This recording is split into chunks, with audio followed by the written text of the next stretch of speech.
चौथे चरण के लिए आज चुनाव प्रचार समाप्त हो गया। इस चरण में 10 राज्यों की 96 सीटों पर वोटिंग होगी, जिसमें आंध्र और तेलंगाना की सभी सीटें शामिल हैं। इसके अलावा किन किन राज्यों में होगा मतदान, किस दिग्गज की किस्मत होगी दांव पर, देखिए ये रिपोर्ट।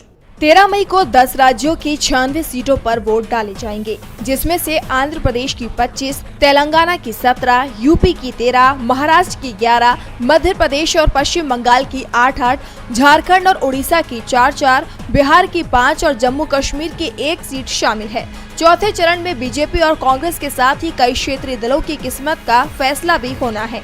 2019 में इन 96 सीटों में से सबसे ज्यादा 42 सीटें बीजेपी को मिली थी, जबकि 22 सीटों के साथ वाईएसआरसीपी दूसरे स्थान पर थी।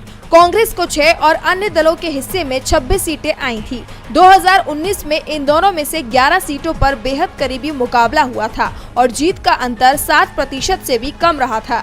जिन सीटों पर करीबी मुकाबला हुआ था उसमें खूंटी से बीजेपी के अर्जुन मुंडा ने कांग्रेस के कालीचरण मुंडा से 1445 वोटों से उन्हें हराया था, तो पश्चिम बंगाल की बर्दवान दुर्गापुर से बीजेपी के MS अहलुवालिया ने टीएमसी के डॉक्टर मुमताज को 2439 वोटों से हराया था।